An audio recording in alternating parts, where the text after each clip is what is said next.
నమస్కారం. బహుజన్ టైమ్స్ కి స్వాగతం. హెడ్లైన్స్ చూద్దాం. తిరుపతి యువకుడికి అరుదైన గౌరవం. ఐన్స్టీన్ వీసాను మంజూరు చేసిన అమెరికా.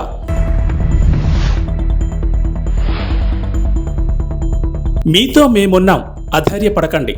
బాధిత కుటుంబాలకు నారా భువనేశ్వరి హామీ.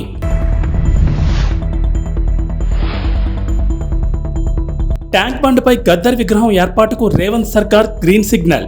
తిరుపతి యువకుడు అరుదైన ఘనతను సాధించాడు. ప్రతిభావంతులకు అమెరికా ప్రభుత్వం మంజూరు చేసే EB-1 వీసాను సొంతం చేసుకున్నాడు. స్థానిక నలంద నగరకు చెందిన అనంత రవితేజ వాషింగ్టన్లోని యాపిల్ సంస్థ ప్రధాన కార్యాలయంలో ప్రిన్సిపల్ రీసెర్చ్ సైంటిస్ట్గా పనిచేస్తున్నాడు. ఆయన ప్రతిభను గుర్తించిన సంస్థ EB-1 వీసాను మంజూరు చేయాలని ప్రభుత్వానికి ప్రతిపాదించింది. పరిగణలోకి తీసుకున్న ప్రభుత్వం 2 రోజుల క్రితం ఆ వీసాను మంజూరు చేసింది. అత్యంత ప్రతిభావంతులకు మాత్రమే ఇచ్చే ఈ వీసాను ఐన్స్టీన్ వీసా అని కూడా అంటారు. టీడీపీ జాతీయ అధ్యక్షుడు నారా చంద్రబాబు నాయుడు అరెస్టును తట్టుకోలేక మనస్తాపంతో చనిపోయిన కార్యకర్తల కుటుంబాలను నారా భువనేశ్వరి మంగళవారం పరామర్శించి వారికి భరోసా ఇచ్చారు. మీతో మేమున్నాం, అధైర్యపడొద్దని చెప్పారు. ఉమ్మడి గుంటూరు, ప్రకాశం, నెల్లూరు జిల్లాలో నిజం గెలవాలి పర్యటనలో భాగంగా మొదటి రోజు ఉమ్మడి గుంటూరు జిల్లాలో పర్యటించారు. రేపల్లె, పర్చూరు, ఒంగోలు నియోజకవర్గాల్లో 4 బాధిత కుటుంబాలను పరామర్శించారు. నిజం గెలవాలి కోసం విజయవాడ విమానాశ్రయానికి చేరుకున్న నారా భువనేశ్వర్కి కృష్ణా జిల్లా పార్టీ నాయకులు, కార్యకర్తలు ఘనస్వాగతం పలికారు. అనంతరం రోడ్డు మార్గం ద్వారా మొదట రేపల్లె నియోజకవర్గానికి చేరుకున్నారు. చెరుకుపల్లి మండల కేంద్రంలో పార్టీ కార్యకర్త కోట వెంకటేశ్వర కుటుంబాన్ని భువనేశ్వరి పరామర్శించారు. 9/9/2023న చంద్రబాబు అరెస్టును తట్టుకోలేక గుండెపోటుతో వెంకటేశ్వర మృతి చెందారు. వెంకటేశ్వర భార్య కోట విజయలక్ష్మి, కుమారుడు సురేష్, రాజేష్ ఇతర కుటుంబ సభ్యులను పరామర్శించి ధైర్యం చెప్పారు. వారి కుటుంబానికి 3 లక్షల రూపాయల ఆర్థిక సహాయాన్ని అందించారు. విప్లవ కవి, ప్రజా గాయకుడు గద్దర్ విషయంలో రేవంత్ రెడ్డి ప్రభుత్వం మాట నిలబెట్టుకుంది. హైదరాబాద్లోని ట్యాంక్ బండ్పై గద్దర్ విగ్రహాన్ని ఏర్పాటు చేస్తామన్న సీఎం రేవంత్ రెడ్డి మాట నిలబెట్టుకున్నారు.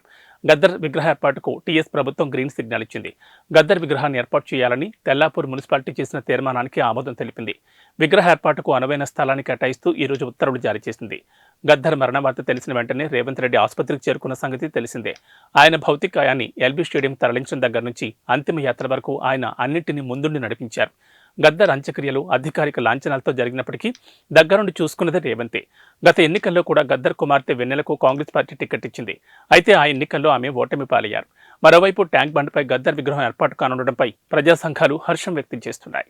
తెలంగాణలో బీఆర్ఎస్ చచ్చిపోయిందని, ఆ పార్టీని ప్రజలు బొందపెట్టారని ముఖ్యమంత్రి రేవంత్ రెడ్డి అన్నారు. మంగళవారం హైదరాబాద్లోని గాంధీ భవన్లో ఏర్పాటు చేసిన మీడియా సమావేశంలో ఆయన మాట్లాడుతూ కేసీఆర్, హరీష్ రావు, కేటీఆర్ వంటి వారు కేవలం తమ మనుగడ కోసం మాత్రమే కాంగ్రెస్పై దాడి చేస్తున్నారని ఆరోపించారు. దీన్ని బట్టి బీఆర్ఎస్, బీజేపీ కుమ్మక్కు రాజకీయాలు అర్థం చేసుకోవాలన్నారు. ఈ రోజు దేశంలో ఓడించాల్సింది ప్రధాని మోడీని అన్నారు. ఆయన దేశానికి ప్రమాదకరంగా తయారయ్యారన్నారు.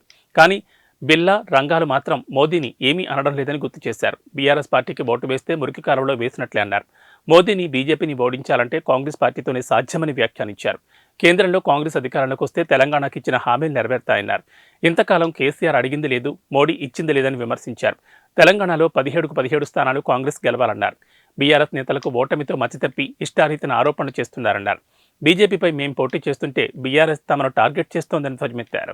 రాయితీతో ట్రాఫిక్ చలాన్ల చెల్లింపు గడువు రేపటితో ముగినుంది. తొలుత గత ఏడాది డిసెంబర్ 27వ తేదీ నుంచి జనవరి 10వ తేదీ వరకు రాయితీ చలాన్ల చెల్లింపులకు అవకాశం కల్పించారు.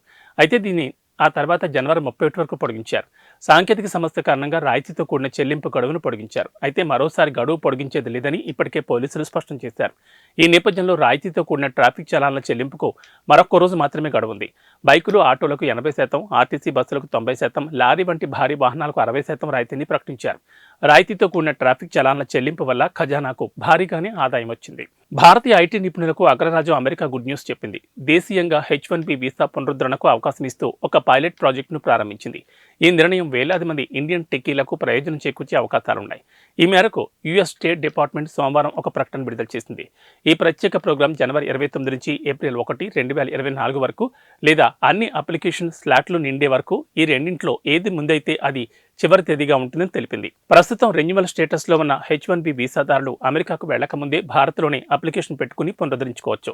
గత ఏడాది జూన్లో ప్రధానమంత్రి నరేంద్ర మోడీ అమెరికాలో పర్యటించిన సందర్భంగా ఈ మేరకు ప్రకటన వెలువడిన విషయం తెలిసిందే. ప్రత్యేక ప్రోగ్రాం ద్వారా H1B వీసాను పునరుద్ధరించుకునే అవకాశాన్ని కల్పించడం దాదాపు 20 ఏళ్లలో ఇదే మొదటిసారి. ఈ కార్యక్రమం ద్వారా వారానికి 4,000 దరఖాస్తులు స్వీకరించనున్నట్లు తెలిపింది. అప్లికేషన్ స్లాట్లను జనవరి 29, ఫిబ్రవరి 5, ఫిబ్రవరి 12, ఫిబ్రవరి 19, ఫిబ్రవరి 26 తేదీల్లో విడుదల చేస్తామని యుఎస్ స్టేట్ డిపార్ట్మెంట్ తెలిపింది. అగర్తలా నుంచి ఢిల్లీ వెళ్లాల్సిన విమానంలో తీవ్ర అస్వస్థతకు గురైన యువ క్రికెటర్ మయాంక్ అగర్వాల్ ఆరోగ్యం ప్రస్తుతం నిలకడగా ఉంది. అగర్తలాలోని ఐఎల్ఎస్ హాస్పిటల్లో అతను చికిత్స పొందుతున్నాడు. మయాంక్ ఓరల్ ఇరిటేషన్ గురయ్యాడని, అతడి పెదాలు వాచిపోయాయని ఐఎల్ఎస్ హాస్పిటల్ వైద్యులు హెల్త్ బులెటిన్ విడుదల చేశారు. జనవరి 30న హాస్పిటల్లో చేరాడని, ప్రస్తుతం అతడి ఆరోగ్యం నిలకడగా ఉందని, అతని పరిస్థితిని పర్యవేక్షిస్తున్నామని వివరించారు. కాగా మంగళవారం సాయంత్రం మయాంక్ అగర్వాల్ అగర్తలా నుంచి ఢిల్లీకి వెళ్లాల్సిన విమానాన్ని ఎక్కాడు. ఫ్లైట్లో తాను కూర్చున్న సీటు ముందు పౌచ్లో ఉన్న ద్రవాన్ని తాగి తీవ్ర అస్వస్థతకు గురయ్యాడని పలు మీడియా రిపోర్టులు పేర్కొన్నాయి. గొంతులో వాపు, బొబ్బలు రావడంతో వెంటనే అతన్ని విమానం దించి స్థానికంగా ఉన్న ఐఎల్ఎస్ హాస్పిటల్కు తరలించారని రిపోర్టులు పేర్కొన్నాయి. కాగా ఆసుపత్రి నుంచి తన మేనేజర్ సహాయంతో మయాంక్ పోలీసులకు ఫిర్యాదు చేశాడు. ఈ ఘటనపై దర్యాప్తు మొదలుపెట్టామని పశ్చిమ త్రిపుర ఎస్పీ కిరణ్ కుమార్ తెలిపారు. ఆదాయానికి మించిన ఆస్తుల కేసులో అరెస్టైన రెరా కార్యదర్శి శివ బాలకృష్ణను ప్రభుత్వం సస్పెండ్ చేసింది. ఈ మేరకు సస్పెండ్ చేస్తూ హెచ్ఎండిఏ మెట్రోపాలిటన్ కమిషనర్ దానకిషోర్ ఉత్తర్వులు జారీ చేశారు. ఆదాయానికి మించిన ఆస్తుల కేసులో శివ బాలకృష్ణను ఏసీబీ ఇటీవల అరెస్ట్ చేసింది. ప్రస్తుతం అతను చెంచల్గూడ జైల్లో ఉన్నాడు. ఏసీబీ అధికారులు ఇటీవల శివ బాలకృష్ణ ఇల్లు, బంధువులు, స్నేహితుల ఇళ్లు, కార్యాలయాల్లో 16 చోట్ల ఏకకాలంలో సోదాలు నిర్వహించారు. సోదాల్లో మొత్తం 93,60,850 రూపాయల నగదు, 1,988 గ్రాముల బంగారు, వజ్రాభరణాలు, సుమారు 6 కిలోల వెండి నగలు స్వాధీనం చేసుకున్నారు. ప్రస్తుతం వీటి విలువ ప్రకారం సోదాల్లో దొరికిన మొత్తం ఆస్తుల విలువ 8,26,48,999గా ఉంటుందని భావిస్తున్నారు. బహిరంగ మార్కెట్లో వీటి విలువ 100 కోట్ల రూపాయలుగా ఉంటుందని అంటున్నారు. ఇంకా అదనపు ఆస్తులకు సంబంధించిన వెరిఫికేషన్ జరుగుతోందని అధికారులు తెలిపారు. ఎస్బీ యాక్ట్లోని యుఎస్ 13(1)(b), 13(2) సెక్షన్ల కింద కేసు నమోదు చేసినట్లు తెలిపారు. ఢిల్లీలోని ఏరో సిటీలో ఓ విలాసవంతమైన హోటల్లో 15 రోజులు బస చేసిన ఏపీకి చెందిన ఓ మహిళకు సుమారు 6 లక్షల బిల్లు పడింది. కానీ ఆమె అకౌంట్లో కేవలం 41 రూపాయలు మాత్రమే ఉన్నాయి. దీంతో హోటల్ సిబ్బంది ఫిర్యాదు మేరకు ఢిల్లీ పోలీసులు సదరు మహిళను అరెస్ట్ చేశారు. ఎయిర్పోర్ట్ సమీపంలోని ఫుల్మన్ హోటల్లో ఆమె బస చేసిందని పోలీసులు మంగళవారం వెల్లడించారు. నిందితురాలు హోటల్ను మోసం చేసిందని, ఆమె ఖాతాలో కేవలం 41 మాత్రమే ఉన్నాయని పోలీసులు మంగళవారం వెల్లడించారు. అయితే నిందిత మహిళ హోటల్లో బస చేయడానికి గల కారణాలేంటో తెలియరాలేదన్నారు. ఆ మహిళకు సంబంధించిన అడ్రస్ వివరాలు తెలియచేయాలంటూ ఏపీ పోలీసులను సంప్రదించామని, ఈ మేరకు లేఖ రాశామని ఢిల్లీ సీనియర్ పోలీస్ అధికారి ఒకరు తెలిపారు. సదరు మహిళ విచారణకు సహకరించడం లేదని, ఆమెకు కౌన్సిలింగ్ ఇచ్చామని పోలీసులు తెలిపారు. బ్యాంక్ ఖాతాలో ఎంత డబ్బు ఉందో చూపించేందుకు నిరాకరించిందని, ఆమె అకౌంట్ను చెక్ చేయగా కేవలం 41 రూపాయలు ఉన్నాయని గుర్తించామని తెలిపారు. ఆమె పేరు ఝాన్సీ రాణి శామ్యూల్ అని, 15 రోజుల పాటు ఫుల్మన్ హోటల్లో ఆమె బస చేసిందని తెలిపారు.